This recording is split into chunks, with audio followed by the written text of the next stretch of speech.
Cannabinoids stimulate the TRP channel-dependent release of both serotonin and dopamine to modulate behavior in C. elegans, a study conducted by researchers from the University of Toledo, Department of Biological Sciences. In modern times, cannabis is a hot topic across the United States due to current legalizations, a result of the scientifically studied medicinal benefits.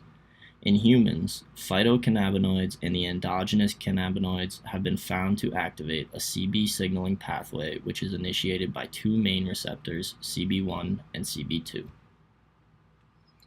CB1 and CB2 are differentially expressed in humans, as CB1 neurons are primarily located to presynaptic nerve terminals in the CNS, and while CB2 neurons can be found in the CNS, they tend to reside more frequently in the immune system. Overall, these neurons are involved in a retrograde inhibitory signaling pathway, and ultimately, cannabinoids can modulate behavior through changes in serotonergic, dopaminergic, and adrenergic signaling in humans. Researchers chose to focus on the genetically tractable nematode model, C. elegans, due to the simplicity of its nervous system.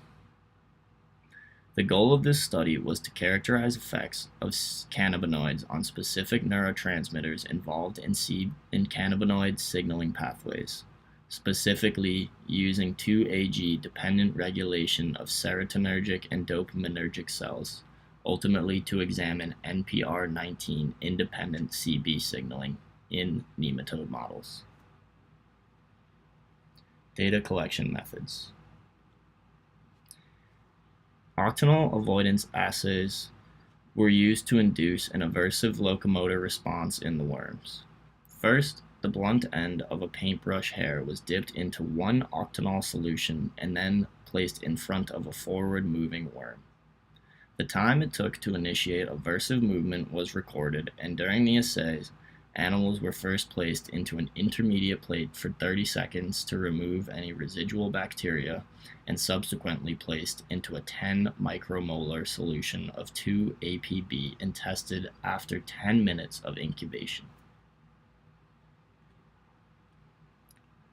In the locomotory assays, researchers measured the overall effect of 2-AG on locomotion in C. elegans by comparing two groups, one control group not exposed to any cannabinoid, and one experimental group exposed to 2-AG. The groups were observed and measured for the number of body bends per 20 seconds with trial lengths of 15 to 20 minutes consisting of 5-minute intervals. Additionally, a reverse locomotion assay was conducted. In order to observe the mechanisms and pathways which CB cannabinoids are involved in or have effects on, researchers stained proteins in C. elegans to emit a red color with a cherry fluorescence. Two groups were observed, a control group which was treated with water and an experimental group treated with 2-AG. Results. Overall, 2-AG dependent locomotory inhibition was found to be dependent upon both serotonin and dopamine signaling. Figures A and B show that treatment of 2-AG and forward locomotion inhibition was dose-dependent, ultimately with a lethal dose of 3 micromolar. Figure C displays the role of 2-AG, arachidonic acid, and JZL-184. Arachidonic acid, the broken down form of 2-AG, was found to play no direct role in the rate of forward motion. JZL-184, an inhibitor for 2-AG breakdown, was found, along with 2-AG, to inhibit locomotion. Specifically, JZL-184 dependent modulation was found to be NPR19 independent, strengthening a role for endogenous 2-AG in locomotion inhibition. Figure D reveals that both dopamine and serotonin play a joint role in the inhibition of locomotion, while Figure E shows the effect of 2-AG in mutants with impaired dopamine signaling. And surprisingly, 2-AG was found to rapidly and profoundly induce locomotion when compared to the same mutants without 2-AG. Figure F shows that, unsurprisingly, 2-AG dependent locomotion was severely impaired in Cat1 and Cat4 null animals with damaged dopamine and serotonin signaling. This figure simply shows that overall, 2-AG not only inhibited forward movement, but treatment also increased the rate of reversal via dopaminergic and serotonergic pathways. Several of the pathway condition groups did display a 2-AG independent relationship. However, overall, 2-AG has been suggested to modulate locomotor inhibition and consequently increase turning via stimulation of serotonergic and dopaminergic pathways. Figure A shows the experimental paradigm that researchers followed in order to create a mutant animal in which any 2-AG present would be assumed to synapse directly onto cholinergic motor neurons, thus directly inhibiting locomotion. Figure B reveals that this was achieved as both dopamine and 2-AG rapidly inhibited locomotion in the mutant animals. Figure A shows the results of RNAi knockdown and rescue in serotonergic neurons in differing conditions, ultimately revealing that ADF serotonergic neurons are a part of cannabinoid-dependent pathways mediating locomotion inhibition. Figure B displays that cannabinoid-dependent pathway expression occurred in 2 ADE neurons and 4 CEP neurons in the anterior brain of C. elegans. Figure C revealed that although cannabinoid pathway function is found throughout ADE and CEP neurons, only ADE respond to 2-AG, suggesting that these neurons are selectively stimulated at a minimum.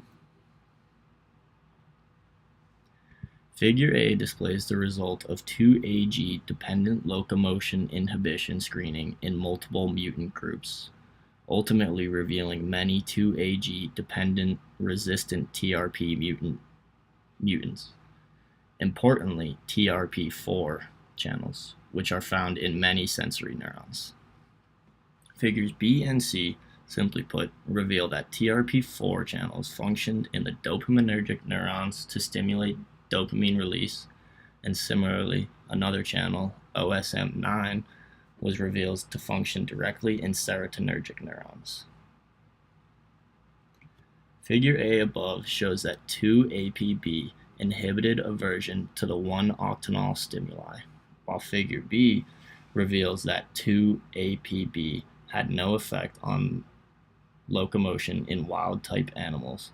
However, it did severely reduce 2-AG dependent locomotion inhibition in C. elegans models designed to detect acute serotonin expression. Conversely, Figure C shows that 2-APB had no effect on 2-AG dependent locomotion in C. elegans models designed to detect acute dopamine release. Discussion. After concluding this study and analyzing all the results, researchers showed that despite initial beliefs that nematodes lacked CB receptors, they did in fact have these receptors, and they also appeared to function in a very similar way to those found in humans.